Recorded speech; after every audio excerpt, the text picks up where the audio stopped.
माता है दोस्तों, आज हम बात करने जा रहे हैं स्विगी लिमिटेड के Q2 रिजल्ट्स के बारे में। यहाँ पे हम आपके साथ डिस्कस करेंगे।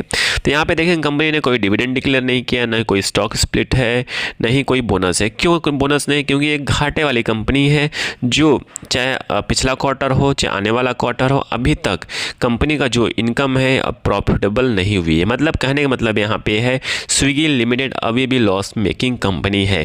चलिए पूरी डिटेल में बात करेंगे यहाँ पे स्विगी के बारे में। Q2 रिजल्ट्स देखेंगे कि कंपनी का रिवेन्यू और ऑपरेशंस बढ़ रहा है कि नहीं, क्योंकि रिवेन्यू और ऑपरेशन बढ़ेगा तभी आने वाले टाइम में स्विगी जो लिमिटेड प्रॉफिटेबल कंपनी बन सकती है। चलिए देख लेते हैं। तो यहाँ पे आप देखेंगे कंपनी का इस क्वार्टर में देखेंगे, हम यहाँ पे रिवेन्यू ऑपरेशन देख रहे हैं। तो यहाँ पे देखेंगे कंपनी जो रिवेन्यू ऑपरेशन है 5,561 करोड़ के आसपास है, और पिछला क्वार्टर देखेंगे 4,961 के आसपास है।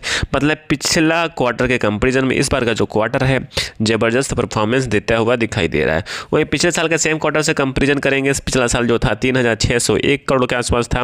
मतलब पिछले साल के सेम क्वार्टर से देखेंगे तो रिवेन्यू ऑपरेशन में अच्छा खासा जंप देखने को मिल रहा है।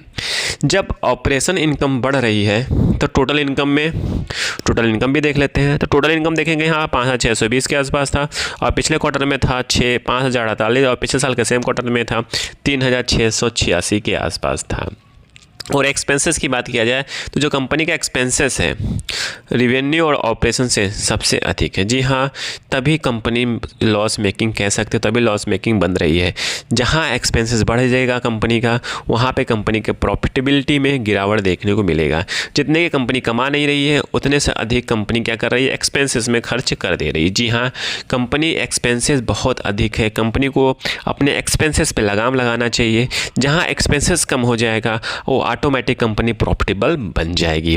तो यहाँ पे देखेंगे कंपनी का टोटल टैक्स एक्सपेंसेस की बात किया जाए, लॉस मेकिंग कंपनी हो चुकी है। ठीक है, तो यहाँ पर टोटल एक्सपेंसेस देखेंगे कंपनी का 6,711 के आसपास था, पिछले क्वार्टर में 6,244 था, पिछले साल के सेम क्वार्टर में देखेंगे 4,309। तो यहाँ पे देखेंगे जिस तरह रेवेन्यू और ऑपरेशंस बढ़ रहा है उसके साथ साथ एक्सपेंसेस भी बहुत तेज़ी से बढ़ रहा है। तो अब चलिए बात करते हैं कंपनी कितना लॉस बन चुकी है। टैक्स वैक्स काटने के बाद कंपनी की लॉस मेकिंग कंपनी के प्रॉफिटेबल तो है नहीं। कितना पिछले क्वार्टर में कितना रन किया था, मतलब कितना माइनस में था, और इस क्वार्टर में कितना माइनस है, अब वो हम देख लेते हैं। तो यहाँ पे देखेंगे लॉस पीरियड की बात किया जाए तो कंपनी का लॉस पीरियड है तो इस क्वार्टर में देखेंगे 1,092 के आसपास था, और पिछले क्वार्टर में था 1,197। मतलब पिछले क्वार्टर के कंपेरिजन में इस बार का जो क्वार्टर है थोड़ा सा मतलब लॉस कम देखने को मिल रहा है। बट वही पिछले साल के सेम क्वार्टर में देखेंगे, पिछले साल के सेम क्वार्टर में 626 करोड़ के आसपास था, बट इस बार का लॉस अधिक है। यहाँ कितना है, 30 से 40% लॉस बढ़ा है।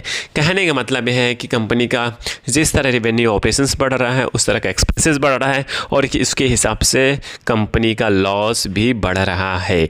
तो एक नेगेटिव मार्किंग देंगे तो आने वाले टाइम में स्विगी पे अच्छा खासा कह सकते हो लॉस मेकिंग का जो टैग लगा हुआ है उसके वजह से शेयर्स में भारी गिरावट और सेलिंग प्रेशर देखने को मिल सकता है। अगेन यहाँ पे कोई बाय सेल का रिकमेंडेशंस नहीं है। आई थिंक सारी इन्फॉर्मेशन आपको समझ में आ चुकी होगी। प्लीज़ लाइक एंड सब्सक्राइब करिएगा, दोस्तों के साथ जरूर शेयर करिएगा। Thank you for watching this video.